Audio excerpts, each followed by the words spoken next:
네, 잘 지내셨습니까? 한 주. 우리가 지금까지 요한복음 1장을 살펴보고 있습니다. 우리는 앞에서 먼저 창조주 하나님에 대한 믿음을 다루었고, 창조주 하나님에 대한 믿음이 우리에게 어떤 유익이 있는가, 어떠한 모습으로 제시되고 있는가 하는 것을 세례 요한의 외침을 통해서, 그리고 세례 요한의 두 제자가 예수님을 쫓아가면서 예수님을 쫓아가고 나서 베드로가 예수님께서 베드로의 이름을 바꾸어 주셨던 모습을 통해서 우리는 살피고 있습니다. 오늘은 이제 요한복음 전체의 서론으로서의 마지막 이야기, 빌립과 나다나엘의 이야기를 다루려고 합니다. 오늘 본문을 보면 좀 이해가 되지 않는 요소들이 많이 있습니다. 오늘 본문을 보게 되면 예수님께서 빌립이 길을 지나가는 것을 보시고 빌립을 불러요. 그리고 나서 빌립에게 말하죠. 나를 따르라. 그러자 빌립이 예수님께서 따르라 하는 말을 듣고 나서 갑자기 장면이 끊기고 빌립이 나다나엘을 찾아가는 장면으로 바뀝니다. 그리고 빌립이 나다나엘에게 가서 뭐라고 얘기합니까? 내가 누구를 봤다고요? 율법에 기록된 그 선지자 모세를 봤다라는 거예요. 그러자 이 나다나엘은 이렇게 얘기합니다. 그 사람이 누군데? 그 사람이 바로 나사렛 예수다라고 빌립이 얘기합니다. 그러자 나다나엘은 이렇게 얘기해요. 야, 나사렛에서 무슨 선한 것이 날 수 있길래? 그러자 빌립은 와서 봐라라고 얘기하고, 그리고 나다나엘은 그 빌립에 와서 봐라라고 하는 말을 듣고 예수님을 만나러 간다라는 거예요. 이해가 되십니까?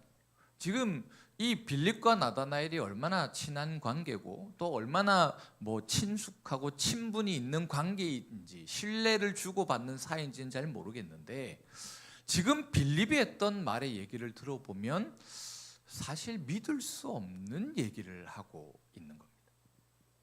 이스라엘 백성들은 이 모세, 그러니까 출애굽시켰던 그 모세를 기다리고 있는 상태였어요.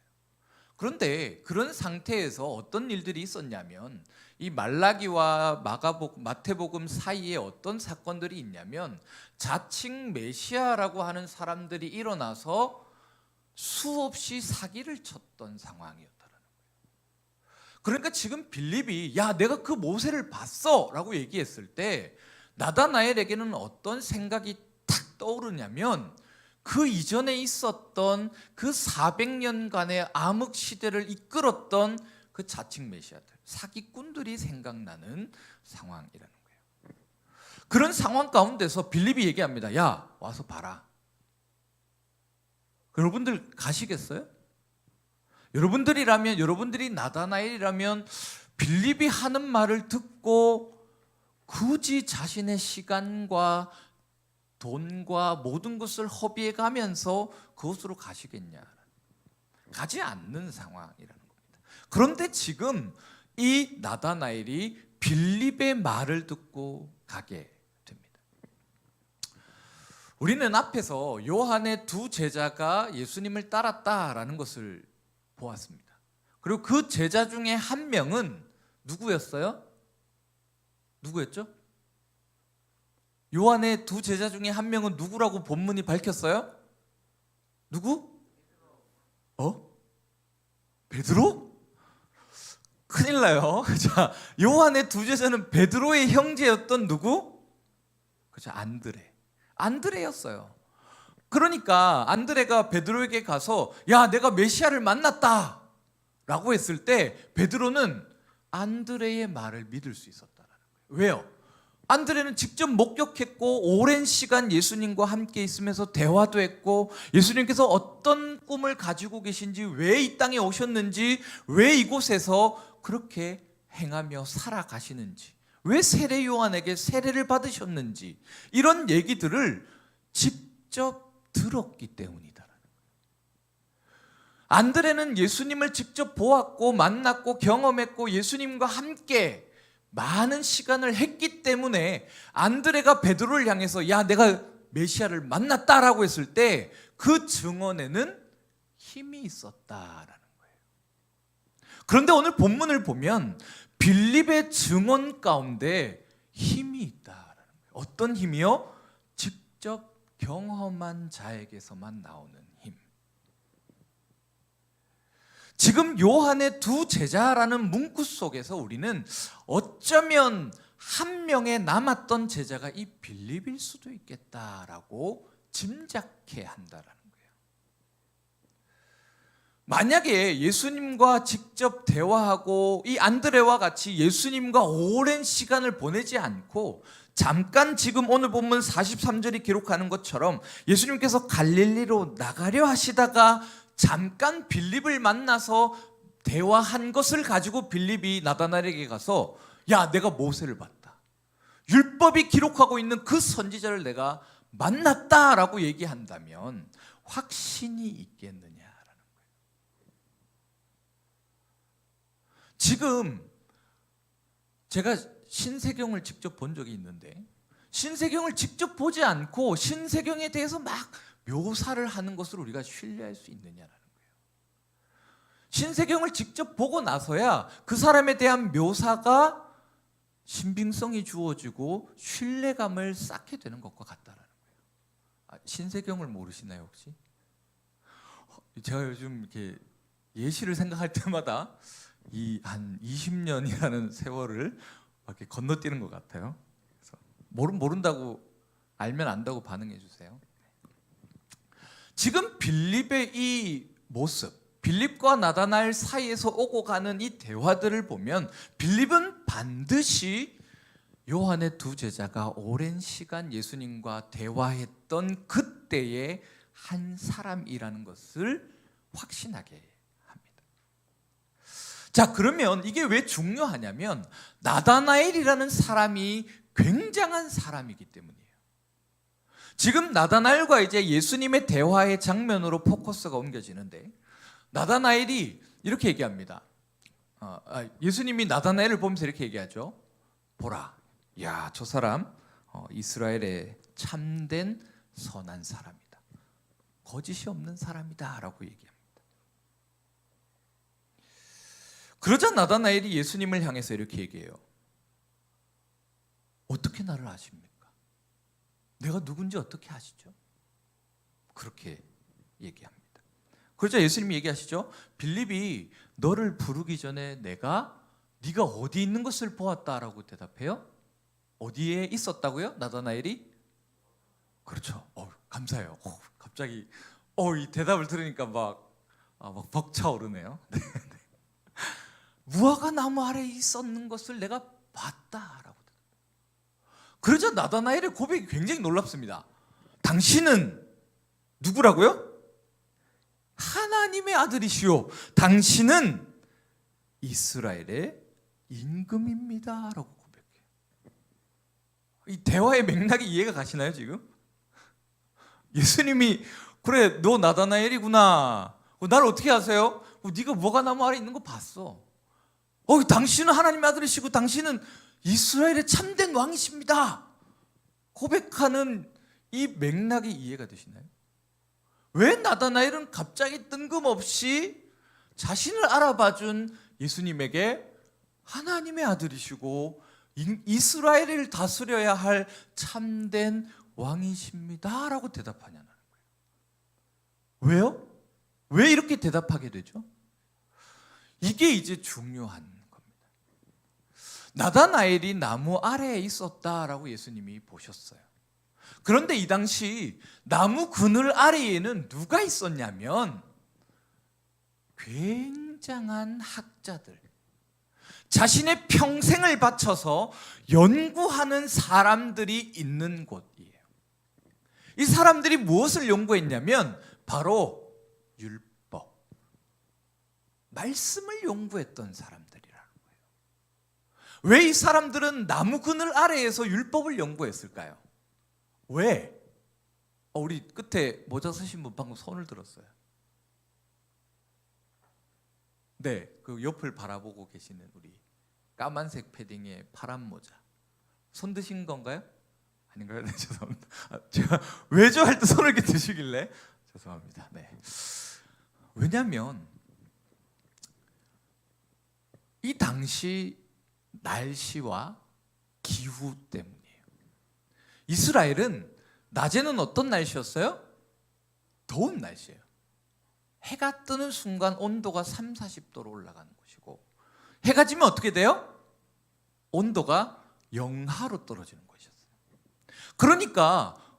그런데 심지어 이 당시에 전등이 있었나요? 전기가 있었나요? 없었어요. 그러니까 해가 떴을 때 공부를 해야 돼요. 연구를 한다라는 건 해가 떠 있고 그나마 살 수 있는 곳에 살 수 있어요. 그런데 집안에는 해가 들어오지 않다 보니까 촛불 하나 켜놓고 등잔불 하나 켜놓고 공부해야 되는데 그게 쉽지 않다 보니까 학자들은 어디로 가냐면 그늘이 있는 낮, 해를 피할 수 있는 그 날씨 가운데서 자기가 살 수 있는 그늘을 찾고 그 그늘 아래에서 성경을 펼쳐놓고 공부하기 시작했다. 그러니까 예수님께서 나다나엘이 무화과 나무 아래에 있었다라는 것은 무엇을 보신 거냐면 저 사람이 나다나엘이 율법에 있어서 일가견이 있는 사람이구나. 그러면 이 나다나엘은 바리새인입니까? 서기관들입니까? 했을 때 아니라는 거예요. 우리가 성경을 보게 되면 바리새인들과 서기관들은 어디에 있기를 좋아하냐면 시장 한가운데 있기를 좋아하는 사람들이. 왜요? 자기의 지식과 학식을 뽐내야 하기 때문에. 그런데 이 사람은 나무 그늘 아래에 있다라는 것은 뭐냐면 사람들이 많이 살지 않는 곳에 있다라는 거예요. 사람들이 밀집해 있는 곳이 아니라 사람들이 뜨문뜨문 살아가는 곳에 있었다라는 거예요. 그 말은 이 사람이 진짜 율법에서 무엇인가를 찾기 위해서 연구하는 사람이었다는 거예요. 무엇을 찾으려 했을까요? 이 당시 이 이스라엘 백성들이 처해 있던 상황 가운데서 이 사람은 한 가지의 질문 앞에 섰고 그 질문 가운데서 답을 찾으려고 했어요. 그게 뭐냐면 망했다라는 거예요. 이스라엘이 하나님의 자녀로서 승승장구해가며 살아가다가 쫄딱 망했다라는 거예요. 성벽이 무너지고 성전이 짓밟히고 그 자리에 주피터 신전이 세워지는 그런 흉측한 일을 경험했다. 이 사람은 자신의 평생을 바쳐서 뭘 연구했냐면 우리가 왜 망했는가라는 것을 연구하고 있는 그런 경건한 율법학자였다라는 거예요. 도대체 내가 망한 이유를 왜 망했는지를 이 말씀 속에서 찾아내 보겠다라고 그렇게 연구하는 사람이 나다나엘이라는 거예요.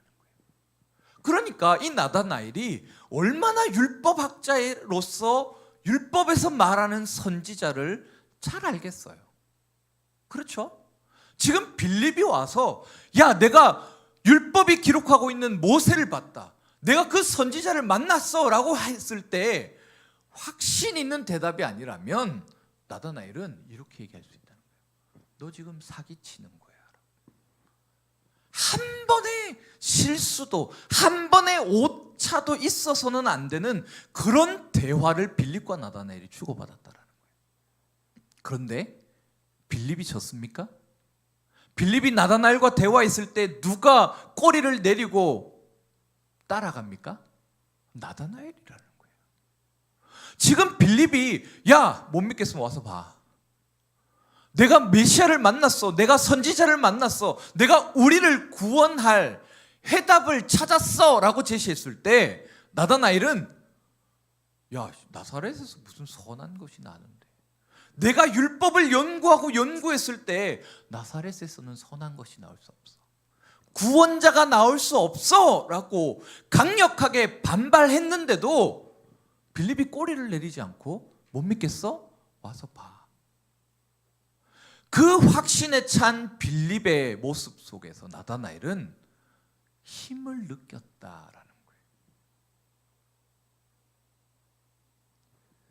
그렇게 나다나엘이 예수님을 만나게 되었을 때 예수님은 나다나엘에게 한 가지 놀라운 모습을 보여주십니다.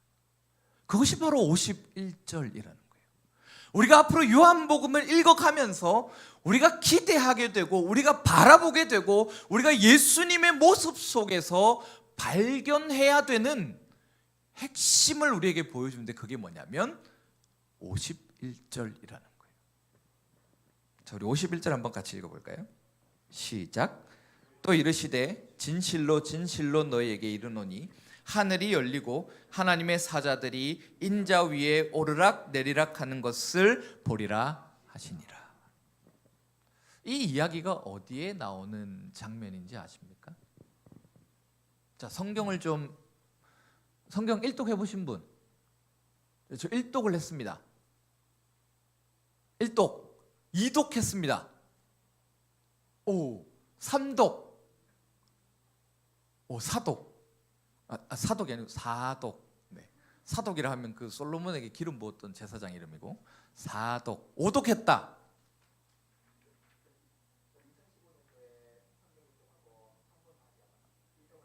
자랑입니다. 좋아요. 잘하셨어요. 계속 읽으세요. 자, 성경을 보면 이 오르락 내리락 하는 장면의 이야기가 나옵니다. 어디에 나올까요? 맞추시는 분에게 제가 드릴 게 있네요. 창세기 28장 무슨 이야기? 네, 일로 나오세요. 자, 드리겠습니다. 약속은 지켜야죠. 자, 맛있게 드세요. 자, 네, 바로 야곱의 이야기예요. 야곱의 이야기가 어떻게 시작됩니까? 야곱이 왜 하늘에서 천사들이 사다리를 타고 땅으로 오르락 내리락 하는 것을 보게 되나요? 왜 보죠? 언제 보죠? 어디서 보죠? 이게 중요한 거예요. 지금 예수님께서 나다나엘에게 야, 하늘 위에서 하나님의 사자가 인자 위로 오르락 내리락 하는 것을 네가 보게 될 거야 라고 얘기했을 때 나다나엘은 어떤 것을 기대하냐면 이 야곱의 이야기를 생각하는 거예요. 야곱이 언제 어디서 이 환상을 보게 됩니까? 야곱이 언제 보게 되냐면 어디를 가다 보냐면 삼촌 라반의 집을 향해서 가다가 저녁이 되어서 광야 한편에서 보게 되는 환상이에요. 왜 라반의 집으로 가죠? 놀러 가는 건가요? 이제 삼촌한테 인사도 좀 하고 삼촌도 좀 만나서 뭐 식사도 하고 그러기 위해서 라반의 집으로 가던 길인가요? 아니라는 거예요. 지금 이 야곱이 하란을 향해서 갔던 이유는 쫓겨나서 가는 거예요. 자기 아버지한테 거짓말하고 자기 형한테 거짓말해가지고 사기쳐가지고 장자권, 그러니까 형이 받아야 할 몫까지 싹 다 뺏겨먹고 그렇게 형한테 이제 죽을 위기가 되니까 하란으로 쫓겨났던 거예요. 그런 그가 가족을 이제는 떠나서 가족 없이 살아야 하는 그런 상황 가운데서 겨우 찾아가는 곳이 어디냐면 하란이라는 거예요. 심지어 하란에 도착한 것도 아니에요. 가던 그 길 중간쯤 어딘가에서 이 야곱은 밤을 맞이하게 된다. 아직 도착도 못했는데 광야 가운데 밤이 찾아오고 있다라는 거예요. 그럼 이제 야곱에게 주어지는 환경 속에서 우리가 기대하고 예측하게 되는 게 뭐예요? 야곱은 죽는다. 왜요? 광야가 밤이 찾아오면 저승사자를 만나는 것과 같기 때문에. 영하에서 야곱이 아무것도 없이 진짜 그냥 쫓겨나듯이 막 탈출해가지고 자기의 재산, 자기가 받은 모든 것 가지고 나온 상황이 아니기 때문에 야곱은 진짜 몸 하나 가지고 나온 거예요. 그런데 그런 상황에서 광야를 만났고 그런 광야 가운데서 밤을 맞이한다. 이거는 살아남을 수 없다. 저녁을 보낼 수 있을지 없을지 아침을 맞이할 수 있을지 없을지 불확실한 상황 가운데 있다.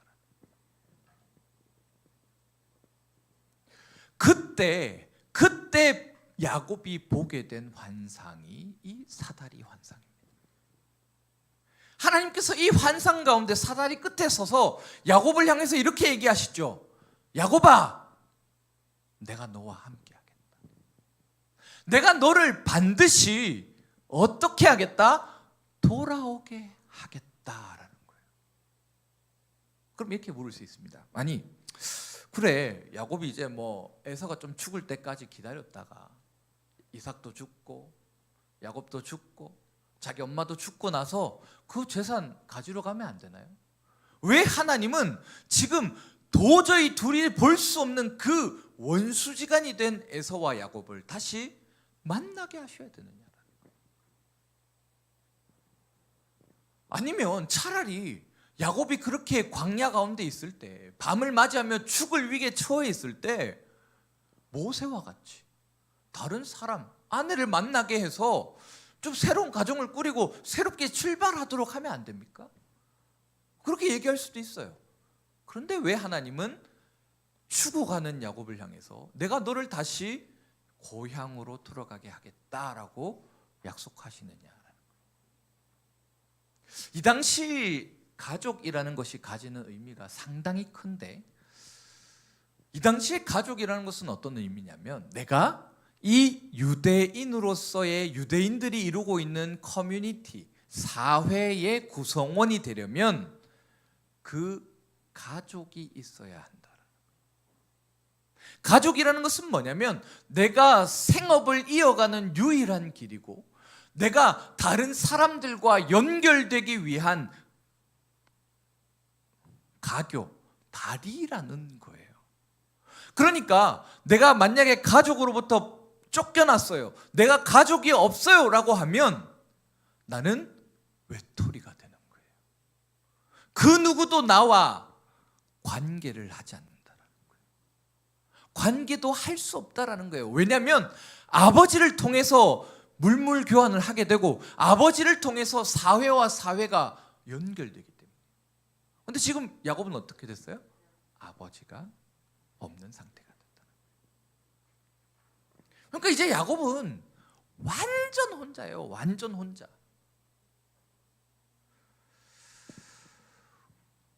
우리가 자취를 꿈꾸고 독립을 꿈꾸는데 이 당시는 독립이 좋은 게 아니었더라.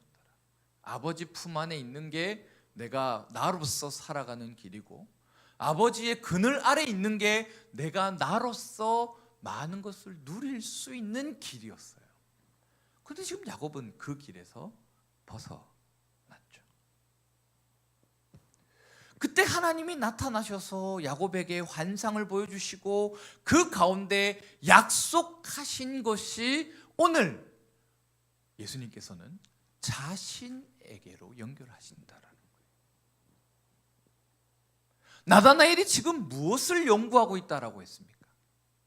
율법을 연구하고 있다라고 했어요. 왜 나다나엘은 율법을 자신의 평생을 바쳐서 연구해야 했습니까? 물을 때 자신에게 주어진 그 상황 뭐예요? 왜 우리는 하나님으로부터 버림받았는가? 왜 우리는 하나님으로부터 버려져서 저주받은 자로서 종으로 노예로서 살아가야 하는가? 왜 우리는 실패와 좌절 가운데 주저앉아 있어야 하냐라는 거였어요. 지금 예수님은 그런 나다나엘을 향해서 말씀하시는 거예요. 너 해답을 찾고 있니? 너 지금 회복을 꿈꾸고 있니? 너에게 다시 주어져야 할 그 새로운 출애굽을 꿈꾸며 새로운 모세를 기다리고 있니? 내가 바로 그다라고 소개하고 있다라는 거예요.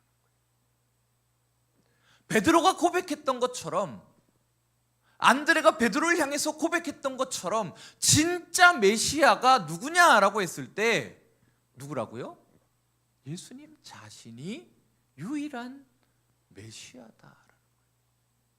하나님께서 야곱에게 약속하셨던 그 약속이 누구를 통해서 이루어진다? 예수님 자신을 통해서 그 약속이 갱신되고 이루어질 것이다 라는 거예요.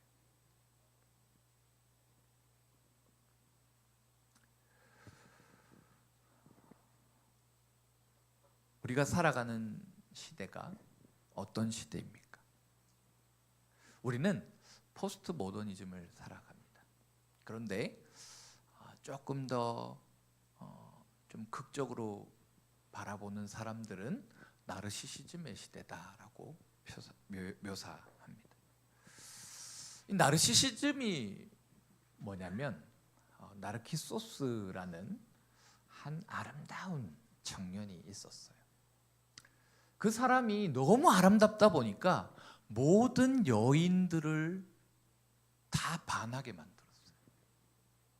보는 사람마다, 심지어 남자조차도 야, 아름답다, 정말 절대미다라고 인정할 수밖에 없는 그런 한 인물이 있었습니다.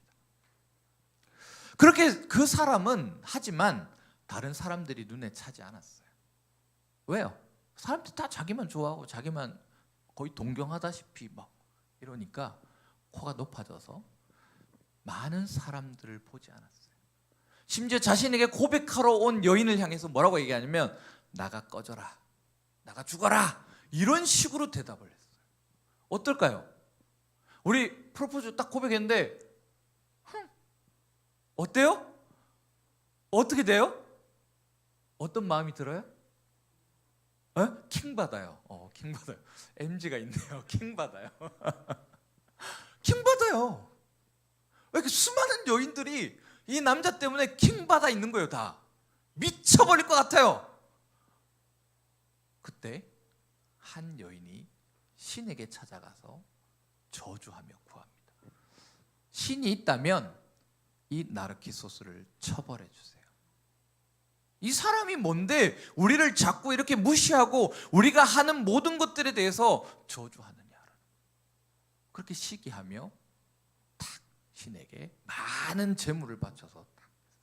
물론 그리스 로마 신화의 이야기입니다. 그러자 신이 응답해요. 어떤 벌을 내렸을까요? 나르키소스에게 어떤 벌을 내렸을까요?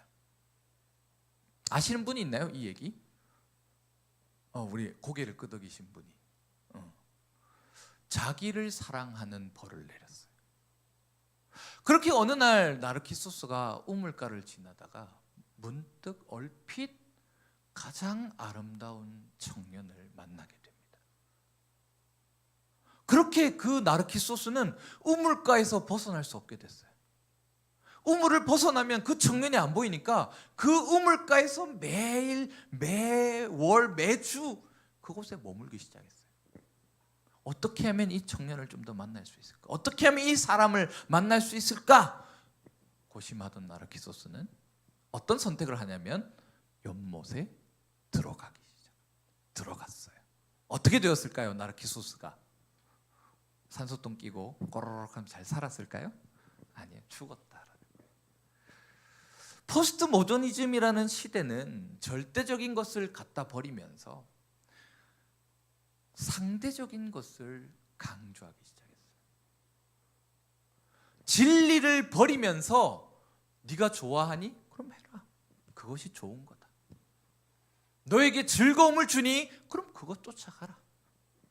네가 원하는 게 뭐니? 네가 원하는 것을 따라 살아가라라는 그 하나의 문구를 가지고 모든 사람들을 스스로 이 나르키소스와 같이 죽게 했어요. 지금 이스라엘 백성들이 왜 멸망했냐면 자기들을 지키고 자기들을 인도하는 절대적인 하나님을 버리기 시작하면서 사사기가 말하는 자기 소견에 옳은 대로 살아가기 시작하면서 이스라엘 백성들은 스스로 자멸했어요. 전쟁에 능하신 하나님을 버리면서 전쟁의 전자도 모르는 자신들을 바라보기 시작하면서 이스라엘 백성들은 그렇게 스스로 로마 가운데 자기들 스스로 죽이며 살아가는 시대를 맞았다는 거예요. 어쩌면 우리의 시대가 이스라엘 백성들이 살았던 시대와 동일하다라고 할 수 있습니다. 우리가 살아가는, 우리가 접하는 모든 문화들이 절대적인 것을 인정하지 않는 분위기로 간다는 거예요. 절대 진리를 주장하면 어리석다 얘기예요. 상대적인 나의 모습을 바라보라 얘기하고 상대적인 것을 서로 존중하는 것을 미덕이라 라고 얘기하며 그렇게 우리를 죽음 가운데로 끌고 들어갑니다. 그런데 오늘 본문에서 예수님께서는 나다나엘을 향해서 절대적인 존재로서 하나님의 약속을 우리에게 들려주는 거예요. 지금 야곱이 살았던 시대 속에서 야곱아, 너 무엇을 원하니? 네가 그래 힘든데 내가 너에게 돈도 좀 주고 아내도 주고 새로운 가정을 이루게 해서 너를 새로운 가정 가운데 살아가게 할게 라고 하나님은 말씀하시지 않았다라는 거예요. 하나님은 오히려 너를 다시 원래의 모습으로 돌이키겠다라고 말씀하신 게 이 야곱이 바라본 환상의 핵심이라는 거예요. 그러면서 예수님은 나다나엘에게 말씀하시는 거예요. 너 해답을 찾니? 왜 이스라엘이 멸망한지 아니? 왜 이스라엘이 아직도 구원자를 기다리지만 만나지 못한지 아니? 너희 안에서 답을 찾으려 하기 때문이다. 답이 없는 너희들을 계속 파고 또 파고 내 안의 것을 가지고 답을 찾으려 하니까 답이 없다라는 거예요. 그러면서 예수님은 나다나엘에게 무엇을 말씀하시냐면 너의 시선을 나를 보라라고 말씀하시는 거예요. 네가 바라봐야 할 것은 예수 그리스도, 말씀을 주신 하나님을 바라봐야지. 하나님 없는 말씀 가운데서 계속해서 파고 또 파고 파고 또 파고 답이 없다라는 거예요. 그러면서 예수님께서는 예수님 자신을 통해서 회복될 것을 보여주시는 거예요. 하나님이 약속하셨던 그 결말, 야곱이 어떻게 됩니까? 에서를 만나게 되죠. 하나님께서 다시 야곱에게 에서를 만나러 가라 라고 말씀하세요. 그리고 실제로 에서를 만나게 되었고 야곱과 에서가 그 만남에서 전쟁하며 피 터지게 싸우며 서로 죽이고 끝납니까? 아니에요. 놀랍게도 자신의 전체를 빼앗아갔던 야곱을 향해서 에서는 내 동생아 하고 맞아준다라는 거예요. 놀랍게도 하나님의 약속 가운데 야곱이 있을 때 야곱의 삶은 회복되었다라는 거예요. 예수님은 말씀하시는 거예요. 참된 회복이, 참된 생명의 역사가 예수님 자신 안에 있다라고 말이죠. 그리고 그것을 복음이라 소개합니다. 우리 시간 좀 기도하기를 원하는 건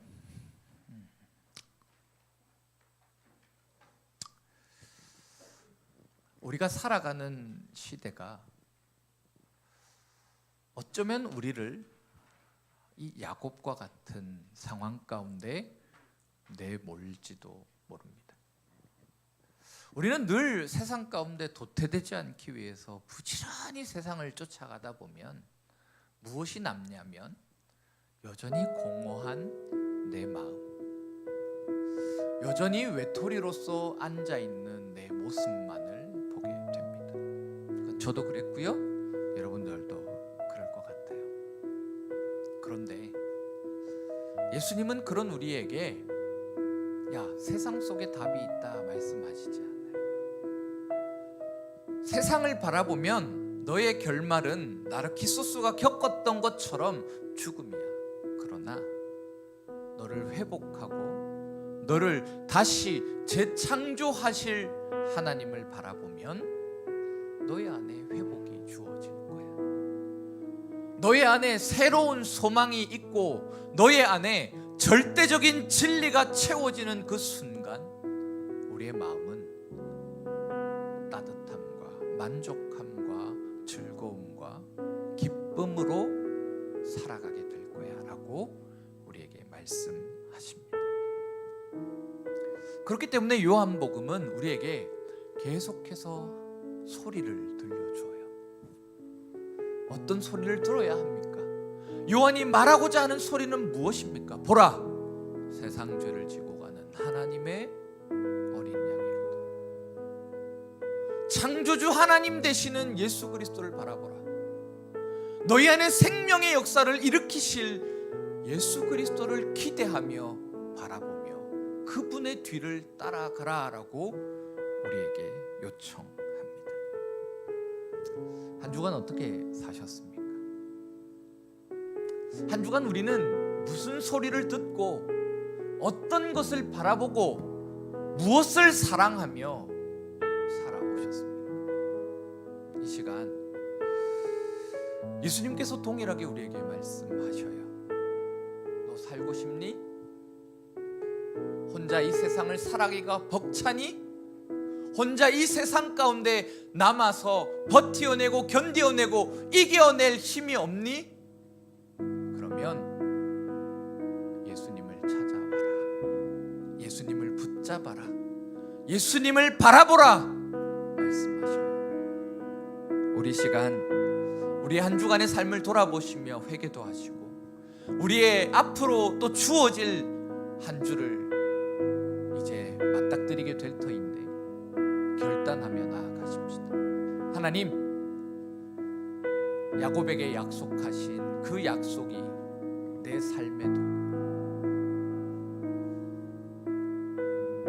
내 삶에도 주어지기를 원합니다. 혼자 또 한 주간 외롭게 공허함 속에, 허무함 속에 살아가는 것이 아니라 참된 진리로 내 속을 채우고 참된 생명 되신 예수 그리스도를 내 마음에 모시고 가득가득 채워서 기쁨으로, 즐거움으로 한 주를 살아가는